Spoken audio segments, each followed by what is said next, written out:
Hi guys, my name is Matt Stock, and today I'm going to be talking to you about managerial accounting, particularly relevant costs and decision making.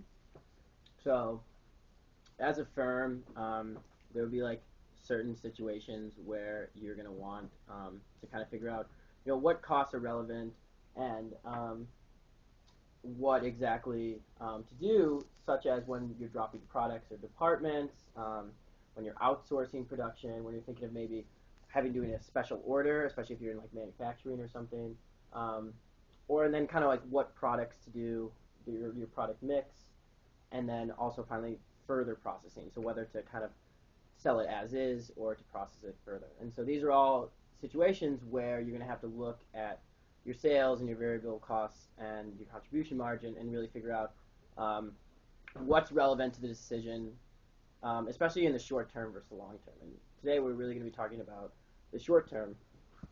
And especially in the short term, we really need to like ask ourselves with fixed costs whether or not they're relevant, because a lot of the times variable costs are going to go away if you drop a product, but fixed costs, most of the time will stay. And what I mean by that is like variable costs, or think about when you're making a tennis racket or a car or anything. Basically, the materials you use, you can pretty much stop making those, and those you're not going to have to buy them anymore, and therefore they're going to go away. But with fixed costs, think of something maybe more like utilities, like rent, electricity.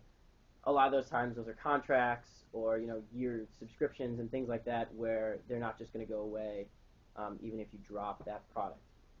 And so the best way to really go about this and think about it is kind of by doing an example. And so what you have, I drew up just like a very simple example of a tennis racket company. And so they make three different tennis rackets: the Pro, the Master, and the Champ. And as you can see from this analysis, the Pro is obviously very profitable with 200,000 net income. The Master still has 40,000 net income, but the Champ actually is losing $20,000. And so a very relevant question to ask is, should the Champ be discontinued? And this is where you really have to ask yourself which costs are going to go away if you discontinue the Champ and which ones are going to stay regardless, because not all costs are equal in that sense. So then again, you can go from this, which you're most likely given, and then draw up pretty much a chart that is going to help you figure out whether to drop or not to drop. And so basically you want to have two columns and basically say whether you want to continue it, what your sales and margins are going to look like, and then what's going to happen if you eliminate it. So the continue is going to be as is, as you just drew from this page. So obviously sales are 100,000, variable costs are 90,000, giving you a contribution margin of 10,000, and then you have fixed costs of 30,000, which again is you losing 20,000 on this. So now you need to ask yourselves, if I eliminate this product, if I eliminate the Champ, which costs are going to stay on and which ones are going to go away. So sales, if you eliminate it, obviously you're not making money, so that's going away. So that's zero. And again, you can just if you eliminate it, you can see variable costs are also going to go to zero, because again, think of this as like the materials for the tennis racket. If you eliminate this type of tennis racket, those can all go away. So again, zero, giving you a contribution margin of zero. And then finally, the fixed costs. And this will be different, but we're going to assume that in this case, fixed costs are fixed in the short term. And so what that means is that even if you discontinue this racket, you're still going to have to pay rent on the building, or you're still going to have to pay electricity because you're still making the two other rackets. And so in this case, the fixed costs are going to stay on. And so this is actually going to give you, if you discontinue it, you have 0, 0, 0, and 30, which is actually going to give you a net income of 30,000, or net income of negative 30,000. And then again, you can pretty much just take the difference here in this net income of increase or decrease. So you figure out that, so you're losing 100,000 in sales, but you're gaining the 90,000 in the avoided costs. So you have a contribution margin of negative 10,000, and then the fixed costs aren't changing, so that's zero. And so what you end up figuring out is that discontinue it, you're actually going to lose $10,000.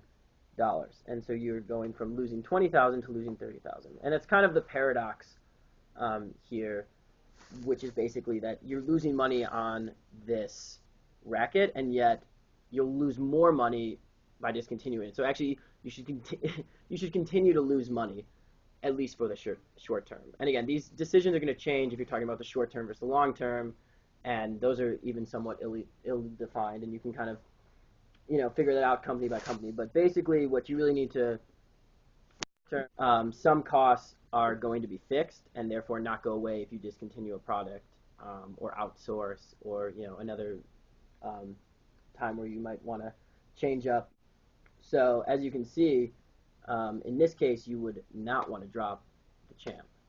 And so just really important things to remember is that when you're dealing with whether or not to drop a certain product or something, whether to figure out if the fixed costs are fixed in the short term,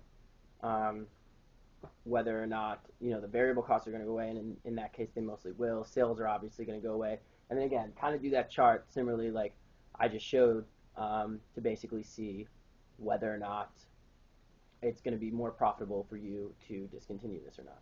And so I hope you guys learned a lot. Thanks.